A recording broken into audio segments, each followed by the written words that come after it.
Hello, and welcome to Archives and Records Simplified. These videos are aimed at people looking for basic knowledge about archives and records management, although at times I will also touch slightly on information and library science. These videos are designed to provide bite-sized chunks, which means that almost every video will be less than 15 minutes. These videos are honestly for everyone, and comments and suggestions are always more than welcome. About me, Sean McMillan, I'm an archivist based in London, and you can learn more about me via my LinkedIn profile, to which there is a link posted below. And I'll also post a transcript and notes also if you struggle at any point to understand my accent. And lastly, if you enjoy these videos, I would be extremely grateful if you could kindly like, subscribe and share. Thanks again. Okay, so this one is about academic archives.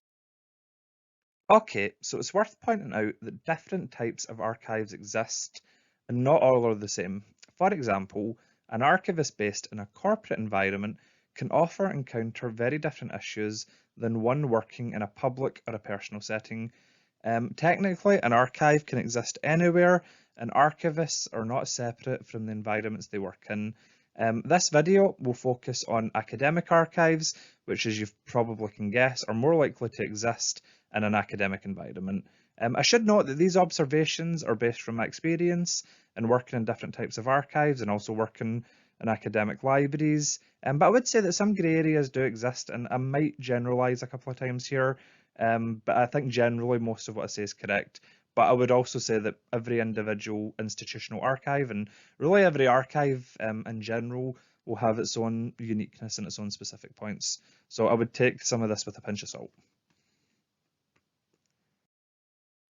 Okay, so let's think about collections. What sort of collections would you find in an academic archive? Well, the first thing I would say is that broadly speaking, there are two types of collection.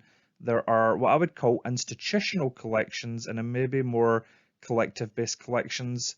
So institutional archives will be the archives of the holding institution. And in this respect, an academic archive is like any other institution. So for example, the University of Edinburgh will likely hold the archives of the University of Edinburgh. You know, they'll have their own records and their own archives, the way that any historic institution have. But the second type of collection, I would say, are ones not directly created by the holding institution, but by other parties that the institution collects from. So for example, the University of Glasgow, who also have their own institutional archives, may also acquire the archives of a shipping company that is separate from the university. So that said, these collections would not have been created by the university, but by another organisation, and the university have collected them. What I would say is that these collections will tend to meet a certain collection policy. So for example, it may be that a certain institution focuses in collecting archives across a certain theme, and they'll focus on collections that meet that criteria.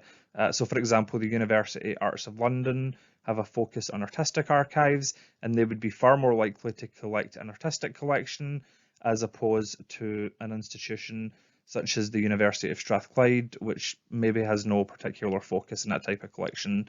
And, you know, it's likely that a lot of these collections would be judged more on their research value and their academic value to researchers. And again, that's maybe one of the areas where I think academic archives can be different from other types of institution, in the sense that they value their collections a little bit more based on the researcher needs and the researcher interests, rather than say the monetary or financial incentives for keeping an archive. Okay, so what about the users, the people that are using academic collections? So in terms of users, it's worth noting that academic libraries are far more user and access focused than any other institution. Often collections are catalogued expressly to be made available in the hope that as many people as possible will visit them. These are most likely, I would say, to be undergraduate, postgraduate and doctoral students, in addition to academic researchers, although it's not impossible, it is less likely, I would say, that you'd be serving the broader public compared to, say, public libraries. I would also say it is probably more common within academic archives that you'll have sort of events and programs specifically designed to inform people about what you hold. So if you work in an academic archive or an academic library, it's more likely that you'll run a training event or an introduction session for students and researchers to sort of demonstrate what your collection holds, or how to access the finding aids, or how to find the right materials. So it tends to be a far more user-focused environment. It's also more common that you'll be helping people who have a sort of specialist interest in the collections they're accessing. And it's not uncommon to find that some people might be hired specifically to work in very specific types of collections where they have a specialist understanding. This might be an archivist with a science background who is hired to work specifically on a science archive.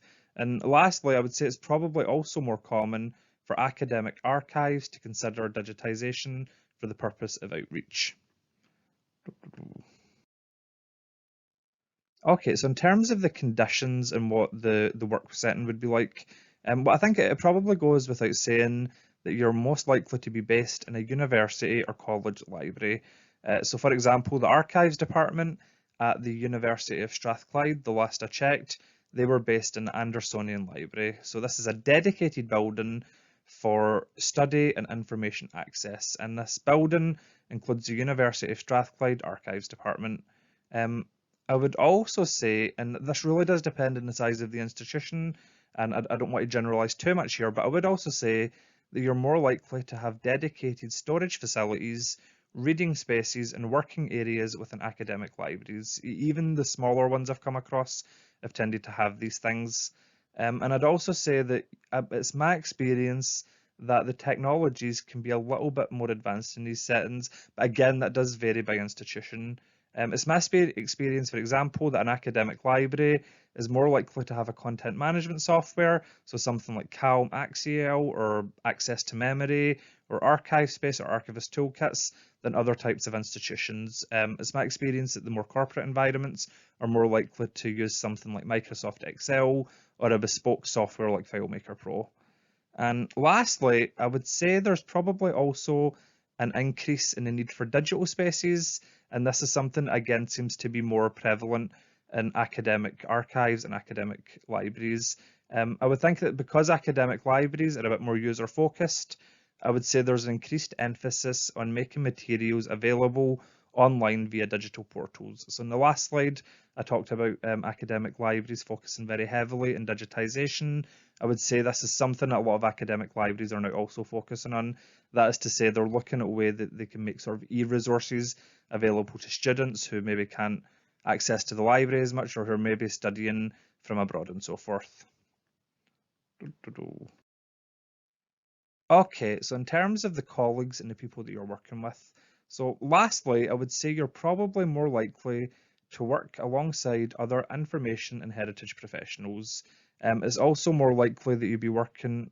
It's also more likely that you'd be working directly with librarians and library assistants if you're working in an academic library. I would say this is far more common than other settings, such as the corporate environment, for example. One of my roles in an academic library, I tended to work quite closely with librarians on a range of topics. And in fact, I would say it's not uncommon to have heard of archival collections that have been part catalogued by a librarian or part catalogued by an archivist. I've come across sort of hybrid collections where a librarian's catalogued a certain portion of the collection and an archivist has catalogued the other, or maybe in other settings, maybe before archival science is really developed, there were maybe examples of where a librarian had attempted to catalogue an archival collection. I'd also say that it's naturally more likely that you'll be working with academic staff and course tutors, especially if you're based at one of the few institutions that teaches an archive course. So when I did my master's at the University of Glasgow, we naturally had some training events. We naturally had some guidance from the archivist that worked at the University Archive, and that was very helpful. That was very useful. So that's something else I would say that's a little bit more specific to academic archives. Okay, and lastly, here are just a few examples of academic archives in the United Kingdom, and I would have to emphasise that this list is very much far from exhaustive. It's my experience that most universities at least we'll have some sort of archive department, even if it's a very small one, or even if it's one that's overseen by a librarian. So yeah, of all of them, I think the one I would recommend the most might just be the University of Glasgow Special Collections, but then I'm biased because I did my master's there. So otherwise, I hope you enjoyed the video. Any thoughts or ideas would be more than welcome. I think this video has worked out a bit shorter than before.